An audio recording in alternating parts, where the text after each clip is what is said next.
साठी उघडून दार, वाट पाहून झाली फार.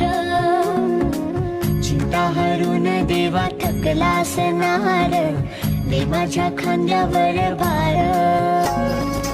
थोडा इथं टेकून जा, घास खाऊन माझ्या हातातला. गणराया गणराया गणराया हो, गणराया गणराया गणराया हो.